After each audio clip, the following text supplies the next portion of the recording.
A'udzubillahi minasyaitonirrajim. Bismillahirrahmanirrahim. Astaghfirullahaladzim. Allahumma sholli ala sayyidina Muhammad wa ala ali sayyidina Muhammad. Sebelum kita membaca kitab Fadilah Amal ini, alangkah baiknya kita mengirimkan doa dari surat Al-Fatihah kepada pengarang kitab Fadilah Amal ini, Syekhul Hadis kita Maulana Muhammad Zakaria Al-Kandahlawi rahmatullahi alaihi. Lahul Fatihah. A'udzubillahi minasyaitonirrajim. Bismillahirrahmanirrahim. Alhamdulillahirabbil alamin arrahmanirrahim maliki yaumiddin. Iyyaka na'budu wa iyyaka nasta'in ihdinas siratal mustaqim siratal ladzina an'amta 'alaihim ghairil maghdubi 'alaihim waladdallin. Amin. Bismillahirrahmanirrahim. Alhamdulillahirabbil alamin. Asyhadu alla ilaha illallah wahdahu la syarikalah wa asyhadu anna Muhammadan abduhu wa rasuluhu amma ba'du. Bab pertama yang membahas mengenai ketabahan menghadapi kesusahan dan cobaan demi agama. Ini ada kata pembukanya, kita bukan saja tidak dapat menahan kesusahan dan penderitaan sebagaimana penderitaan baginda Rasulullah Shallallahu Alaihi Wasallam dan para sahabat. Beliau di dalam menyebarkan agama ini, bahkan keinginan untuk melakukannya pun sudah merupakan hal yang sangat sulit bagi kita. Kisah kehidupan mereka telah banyak ditulis dalam kitab-kitab tarikh. Tarikh ini artinya sejarah. Namun jangankan untuk mengamalkannya, untuk mengetahuinya pun kita tidak sanggup bersusah payah. Dalam bab ini akan diceritakan beberapa kisah mereka sebagai contoh. Kisah-kisah tersebut akan diawali dengan kisah baginda Rasulullah Shallallahu Alaihi Wasallam, karena dengan menceritakan kisah beliau akan mendatangkan keberkahan. Kisah perjalanan baginda Rasulullah Shallallahu Alaihi Wasallam ke Taif. Selama 9 tahun sejak masa kerasulan, baginda Nabi Muhammad Shallallahu Alaihi Wasallam telah berusaha menyampaikan ajaran Islam dan mengusahakan hidayah serta perbaikan kaumnya di Mekah. Namun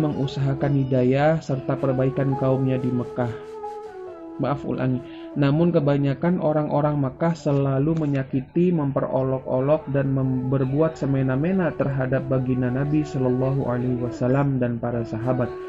Kecuali sekelompok kecil orang yang sudah masuk Islam dan beberapa orang yang selalu membantu beliau walaupun belum masuk Islam.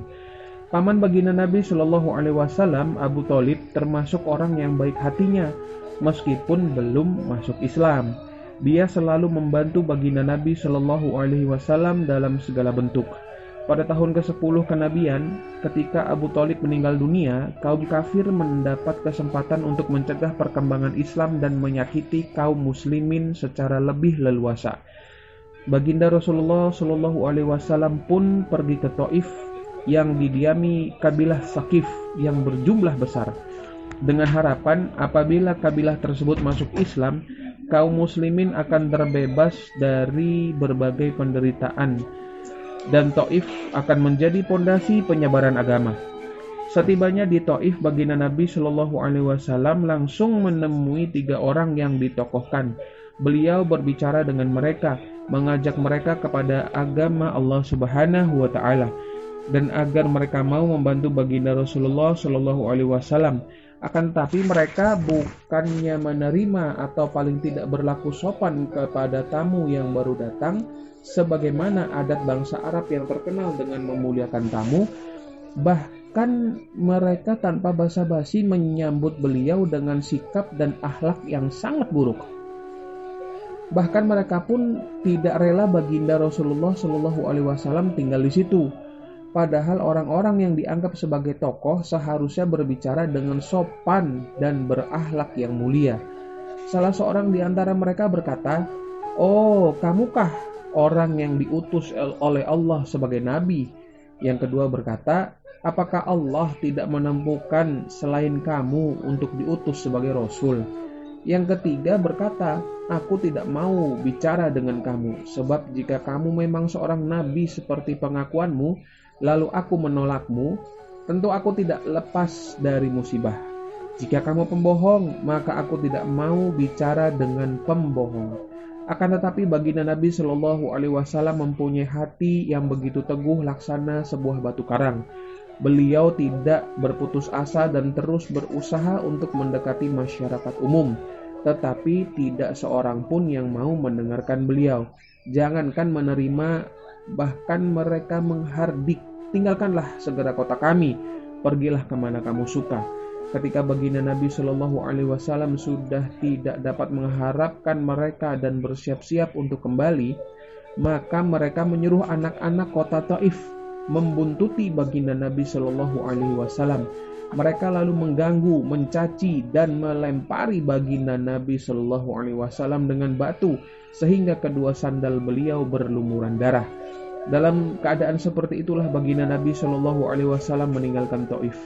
Di tengah perjalanan, tatkala sudah merasa aman dari gangguan anak-anak nakal itu, beliau baginda Rasulullah Shallallahu Alaihi Wasallam berdoa kepada Allah Subhanahu Wa Taala, yang doanya sebagai berikut. Ya Allah, aku adukan kepadamu lemahnya kekuatanku, habisnya upayaku, dan kehinaanku dalam pandangan manusia.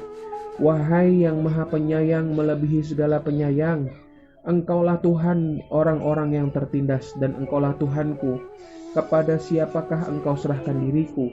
Kepada orang asing yang akan memandangku dengan muka masam, atau kepada musuh yang Engkau kuasakan kepadanya segala urusanku? Tiada keberatan bagiku asalkan Engkau tidak murka kepadaku. Perlindunganmu sudah cukup bagiku. Aku berlindung kepadamu dengan nur zatmu yang menyinari segala kegelapan, dan dengannya menjadi baik segala urusan dunia dan akhirat. Aku berlindung dari turunnya kemarahanmu kepadaku atau kemurkaanmu kepadaku. Aku sanggup berbuat apa saja hingga Engkau ridho. Tiada daya dan upaya melainkan denganmu. Allah Subhanahu wa Ta'ala, penguasa seluruh alam, pun memperlihatkan keperkasaannya dan mengutus malaikat Jibril alaihi salam untuk datang memberi salam kepada beliau dan berkata, Allah Subhanahu wa Ta'ala mendengar ucapanmu dan jawaban kaummu, dan dia mengutus kepadamu malaikat penjaga gunung agar siap melaksanakan apapun perintahmu kepadanya. Malaikat penjaga gunung itu pun datang dan memberi salam kepada baginda Nabi Shallallahu Alaihi Wasallam seraya berkata, apapun yang engkau perintahkan akan kulaksanakan. Bila engkau sukai akan kubenturkan gunung-gunung yang ada di sekitar kota ini, sehingga siapa saja yang tinggal di antaranya akan hancur binasa. Atau apapun hukuman yang engkau inginkan.